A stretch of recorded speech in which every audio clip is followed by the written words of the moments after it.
Here I am at Rosa String Works Workshop. My brother Jerry Rosa, luthier, newly retired luthier.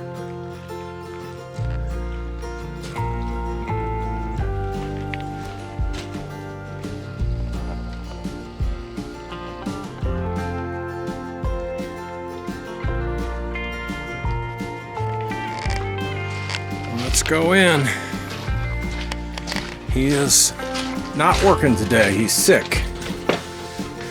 Today is Friday, and he is normally doing his Saturday shop talk or vlog.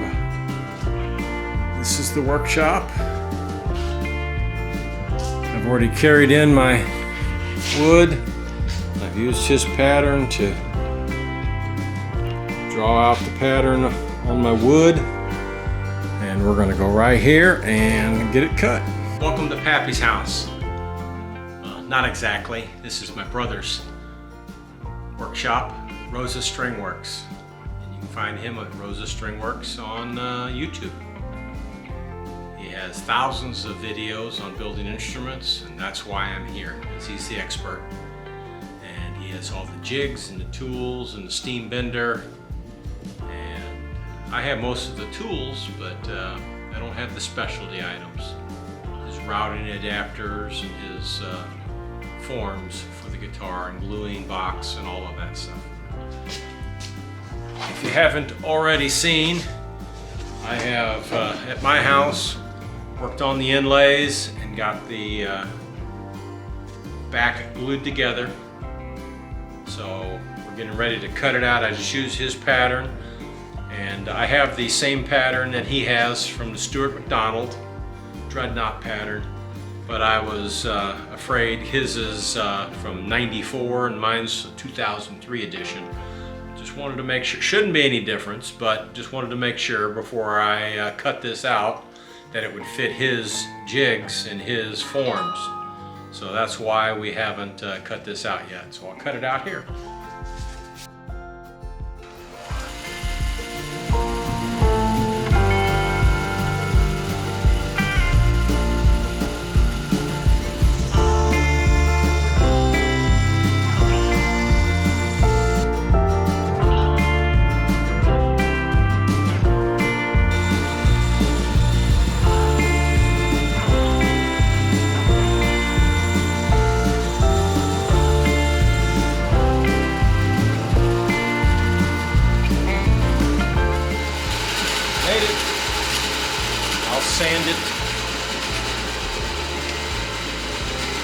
I'll sand the rough edges and get it right to the line. I cut outside the line, so it's a little jagged, but I'll sand it into that to get it exactly where it needs to be.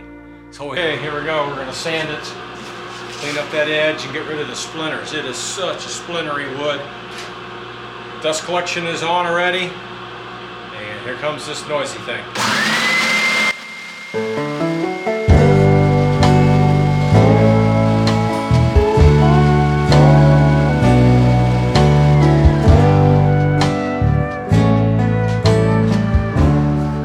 There we go.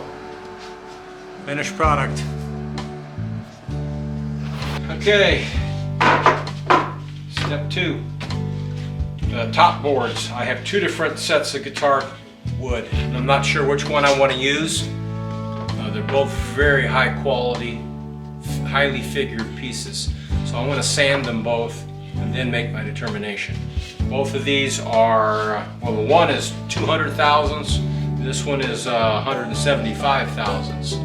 So we want to take them down to finished of 100 thousandths, maybe a little less.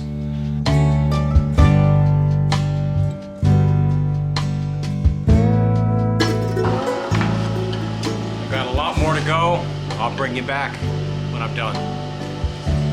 Okay, I've got the top wood thickness sanded and finished on one side. I chose the side I liked better out of both boards. And now I just have to decide which set I like the best. They are both fantastic. And Every time I look at them, I think differently. I don't know how much of that you can see. Set 1, and this is set 2.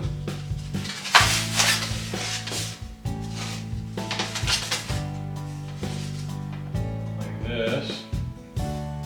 It actually matches up, offsetting the boards a little bit. I don't know if you can see that. Both of them are going to make great guitars. They are awesome. So we'll glue a top together next, and I'll show that to you soon. Selected, got the edge sanded straight, ready for glue up.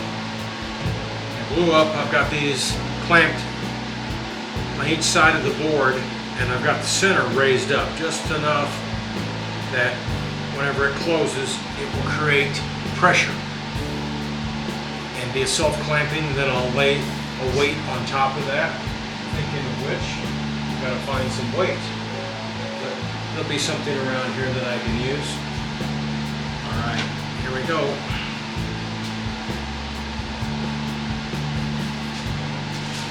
Using Titebond Original.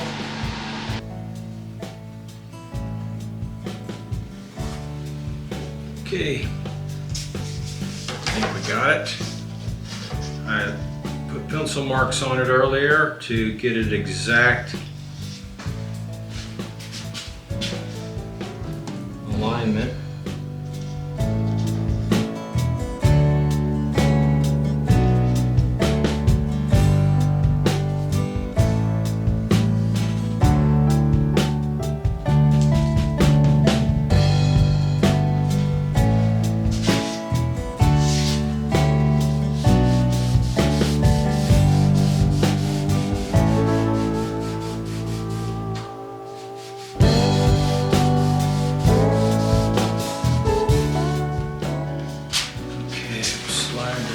Out.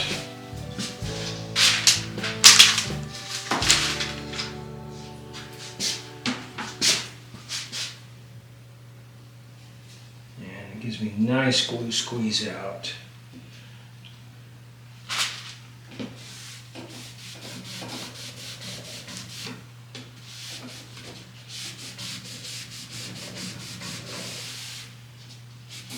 Oh, I don't know how much this weighs, but it's enough. This is out of his workshop next door.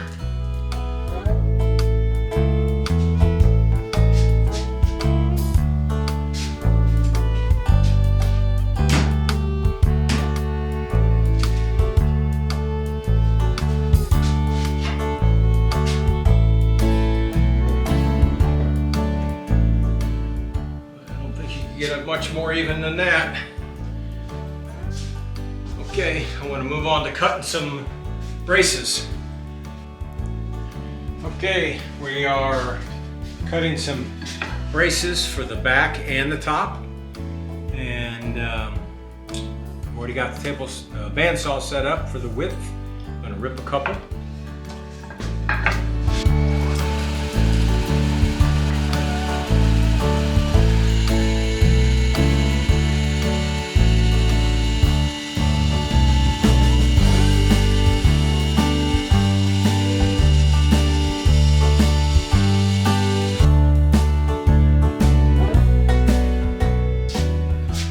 Been a few minutes for you, a few seconds.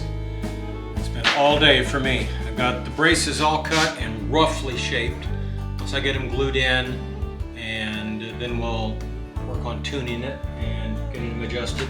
I'm going to unglue the or unclamp the top, and I'll let you see that. Get me things off of here.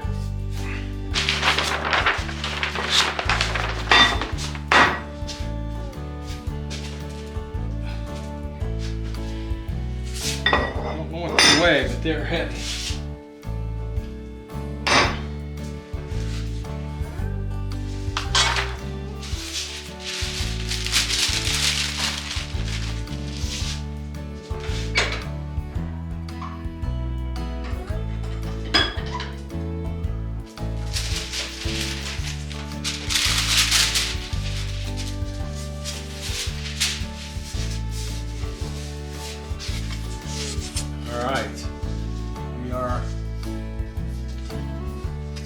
piece top. Joint looks good.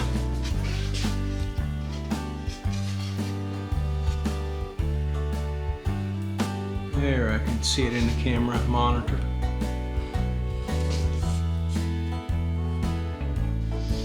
Okay, top is glued. I drew the pattern on it, and we are going to cut it out. Well, like time like the present.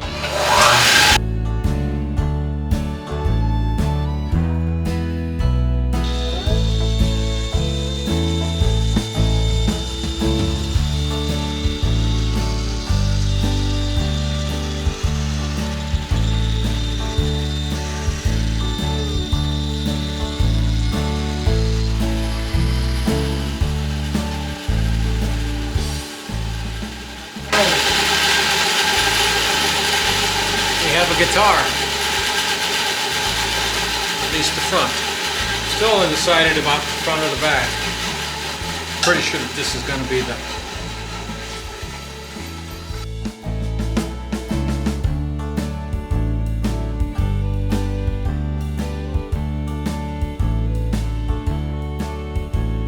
I'm in heart attack mode. I just set the laser to cut the sound hole and route out a rosette. Oh Lord, I hope it works. That's an expensive piece of wood. I'm so nervous. We'll see it when I'm done. This is the peg head. It worked out well. It needs to be sanded. Let's see if I can zoom in so you can see it.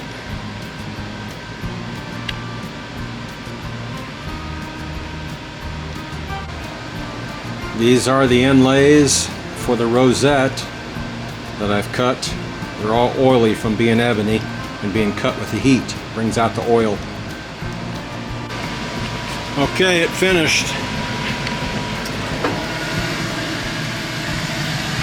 It looks good.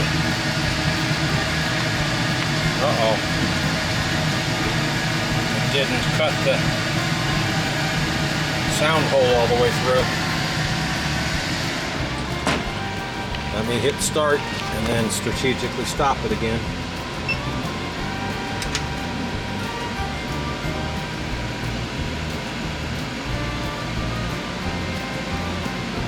Always something. Nerve-wracking. And it's cut through that time. Saw it drop. There we go. Just lift it up.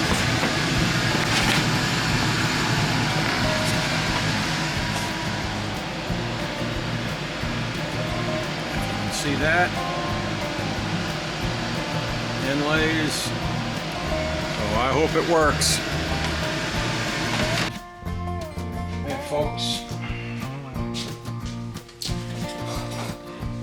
Welcome back to Pappy's house. I'm down here. I'm back at Rosa String Works, my brother's house, and going to start working on inlaying this rosette. Okay, I lasered this out, but the grain lines in the wood are harder than the spaces between the grain lines. And that's obvious whenever you laser it because all the grain is standing proud and the space between the grain is routed out deeper. So I'm going to have to take a router and go through there manually to determine how much I need to cut out. I need to cut out a little bit for sure.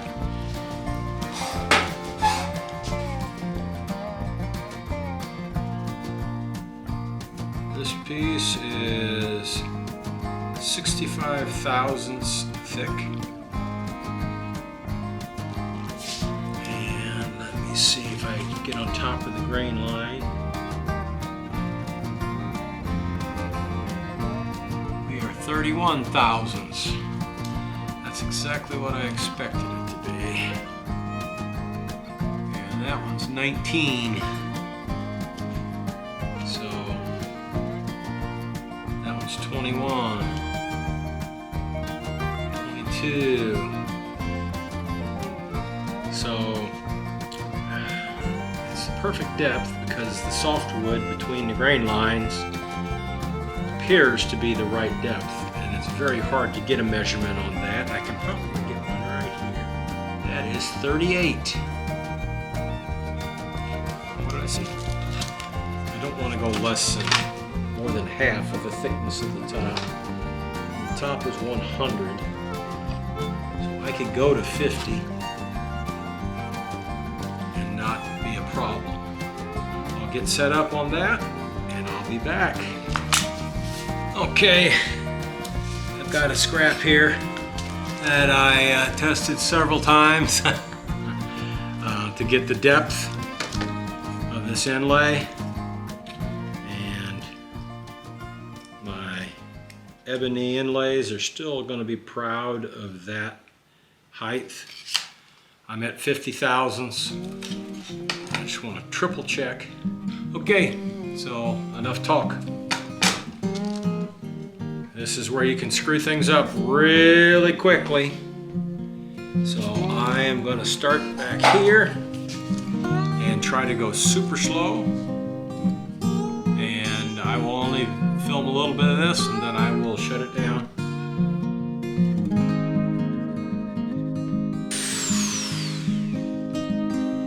Did just a short little sample of that to see how it's going to work.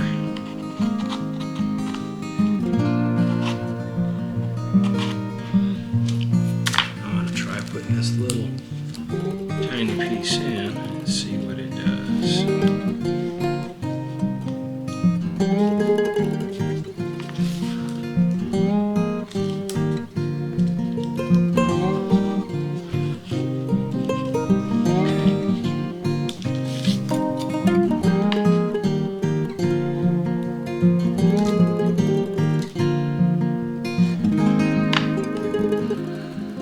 Oh, this is going to be a long one. I think I need bigger, brighter magnifiers. So I'm going to come up with that. Okay, I routed it all out.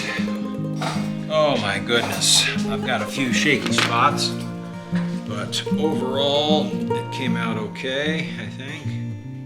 And these three fit well.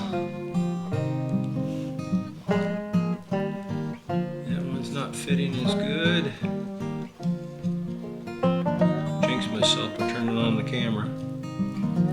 When I cut these maples stars, I cut a bunch extra. Hallelujah. Okay, still got a long row to hoe here. I got my razor blade.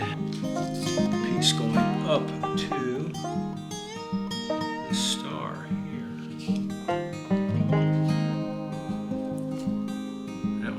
Too.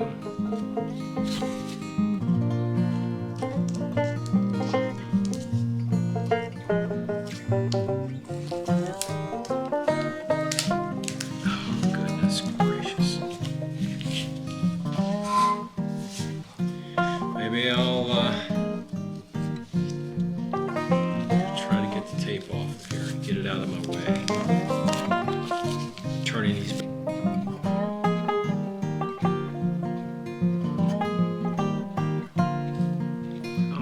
Sticky piece of junk. All the ebony is full of sap, oil, and laser heat cutting it.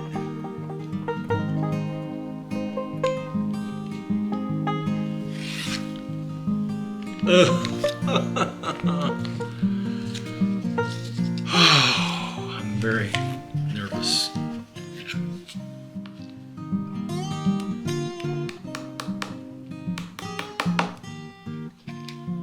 Come on, every time I touch this ebony, it just sticks all over me.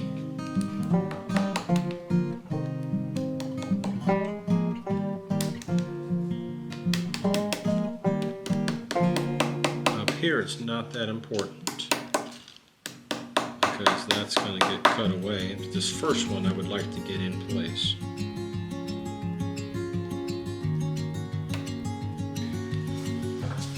Having trouble getting some of these in. So we're going to use a little persuader block.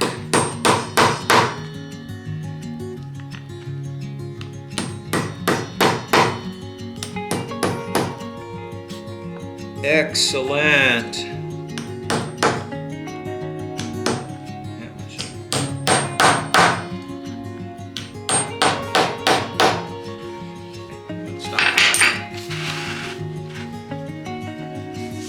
Okay, I should have cut this one off.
Fill in some tiny little specks. Are you kidding me? Oh, how is that possible that could flip-flop that open? Well, I got the rosette routed yesterday and designed it, cut it out, and installed it yesterday. And it kind of kept with the same theme that is on the fretboard. It's not as perfect as I would have liked, but it's done and it's all I can do with it. I may try to touch it up just a little bit, if possible, down the road. But ready to start putting the braces on it. And I have got them lightly marked out. Ready to start that process. I'll put you back in a few minutes.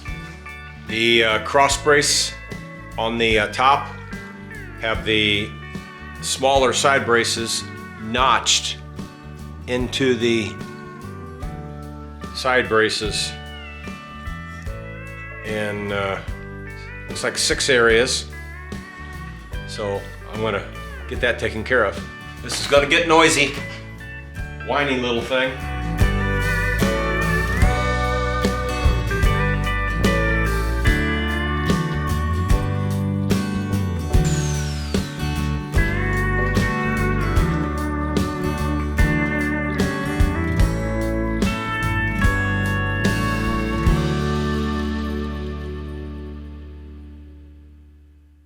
The side pressure on these causes those braces to slide. You have to reset it, reset it, and reset it until the glue finally starts tacking up a little bit. I'm wondering if I can put some tape on that and hold it in place. I'm going to try that. It seems like it's going to work on this end.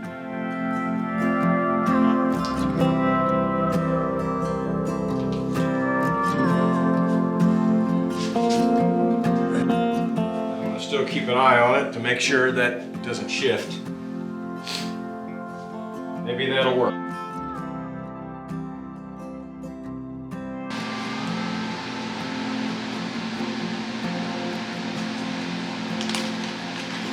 Well, that's wet. It ain't sticking. I wiped it with the rag.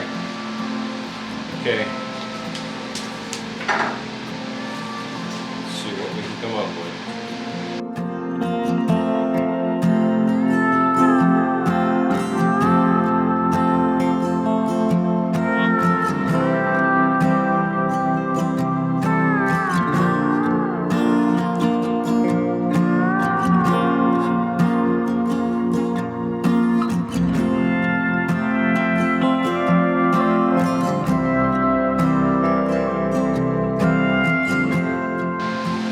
Gotta get some more water. I've got these 3 little braces to put in around the sound hole, and I just can't get in there to do it. So in about an hour, I'll take these front ones off, get these in there, and then I'll put them back in. I'm gonna let this sit for a good 12 hours before I pull it out.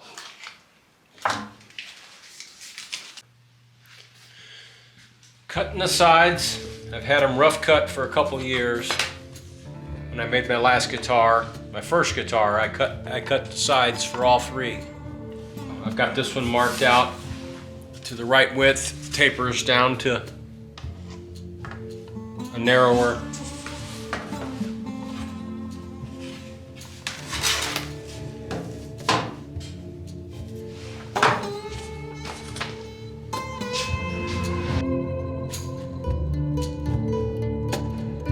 Got the back braces glued in, and I got this center brace that I still need to cut. Try to. Alright, I got it cut. Now I gotta glue them in. Not easy to get into that spot.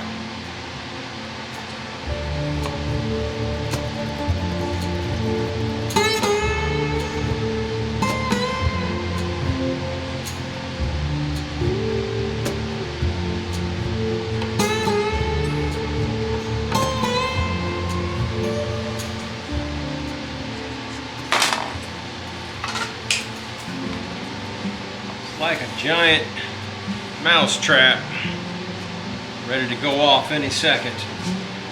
So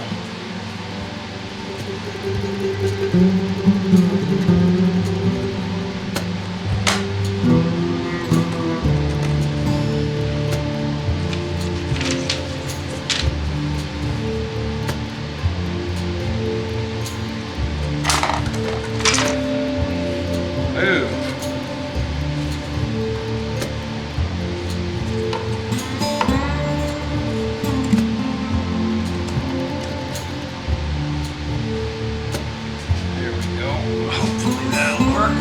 Twisted.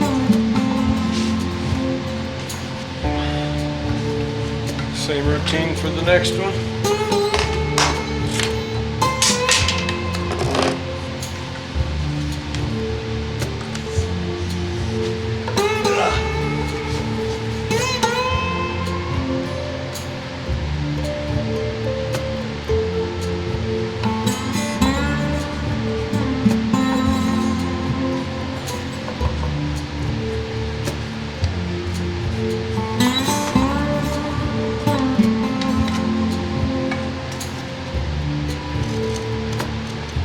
long to make these last couple.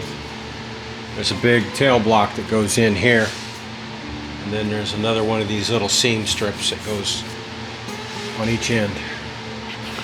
Here I am spraying these down to pre-wet them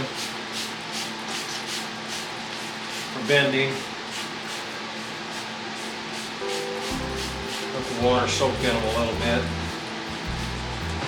I found that steaming is actually necessary. In essence, this does steam the wood, because this shaft gets about 430 degrees is what the thermostat is set on. And then when you run it across there to bend it, it steams through the wood. Well, I never checked the thickness of these sides. I just assumed that they were good from my previous build. Go round 2. Now that I got the sides to the correct thickness, I could have swore that was way too hard to bend. I've bent the sides before, never had any that hard to bend. Wow. We're down to 5/64 according to the plan, which is like 76 thousandths.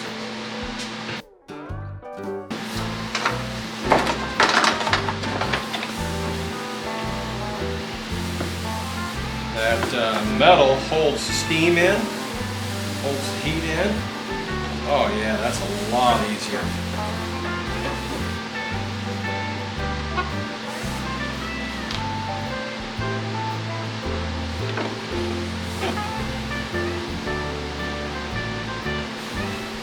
Okay, I'm back. I didn't realize that the card filled up, so I'm not sure how much of the first one you saw, but you should be able to see this one.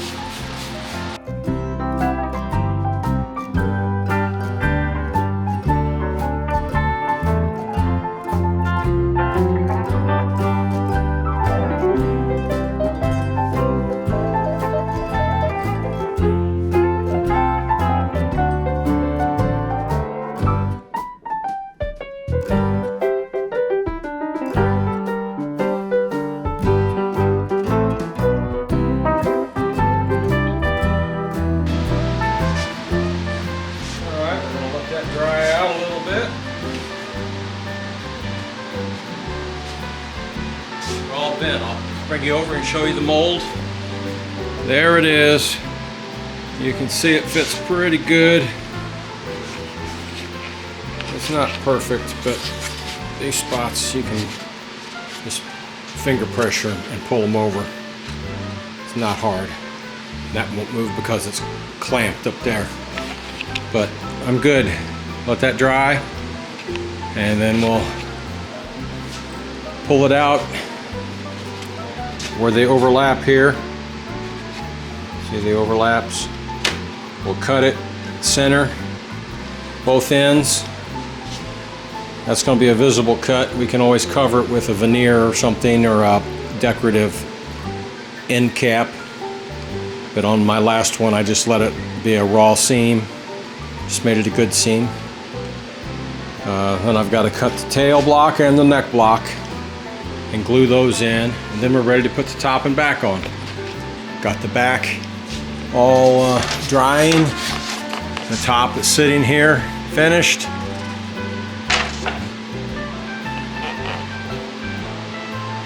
More progress.